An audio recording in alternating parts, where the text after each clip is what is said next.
Assalamualaikum warahmatullahi wabarakatuh. Nama saya Ayurika dengan nomor urut absen 2 mata kuliah Audit Sistem Informasi. Di sini saya akan menjelaskan tentang pengertian dari materi Audit Sistem Informasi. Audit Sistem Informasi adalah proses pengumpulan dan penilaian bukti-bukti untuk menentukan apakah sistem komputer dapat mengamankan aset, memelihara integritas data, dapat mendorong pencapaian tujuan organisasi secara efektif, dan menggunakan sumber daya secara efisien.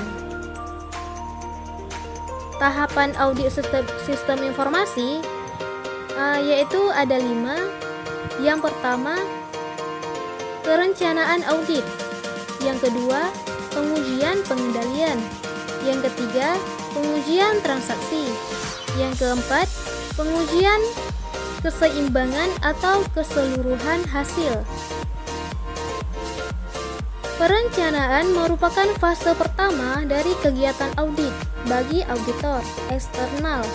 Hal ini artinya adalah melakukan investigasi terhadap klien untuk mengetahui apakah pekerjaan mengaudit dapat diterima, menempatkan staf audit, menghasilkan perjanjian audit, menghasilkan informasi latar belakang, mengerti tentang masalah hukum, dan melakukan analisa tentang prosedur yang ada untuk mengerti tentang bisnis dan mengidentifikasi risiko audit. Auditor melakukan kontrol stek ketika mereka menilai bahwa kontrol risiko berada pada level kurang dari maksimum. Mereka mengandalkan kontrol sebagai dasar untuk mengurangi biaya testing. Sampai pada fase ini, auditor tidak mengetahui apakah identifikasi kontrol telah berjalan dengan efektif. Oleh karena itu, diperlukan evaluasi yang spesifik.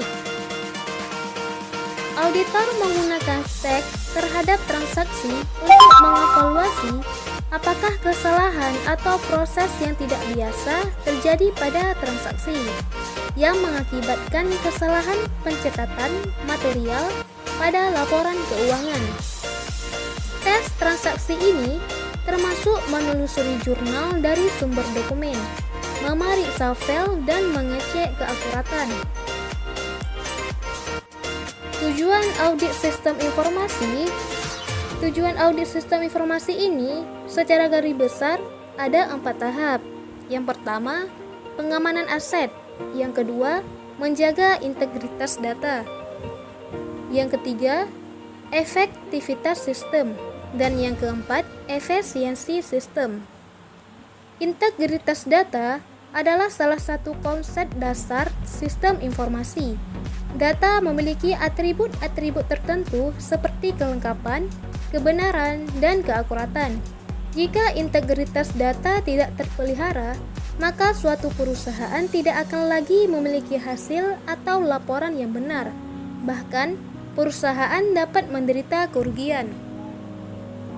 Efektivitas sistem informasi perusahaan memiliki peranan penting dalam proses pengambilan keputusan.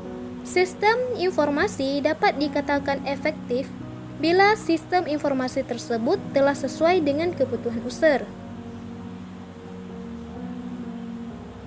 Efisiensi menjadi hal yang sangat penting ketika suatu komputer tidak lagi memiliki kapasitas yang memadai. Untuk mengevaluasi apakah efisiensi sistem masih memandai atau harus menambah sumber daya. Karena suatu sistem dapat dikatakan efisien jika suatu sistem dapat memenuhi dengan sumber daya yang maksimal.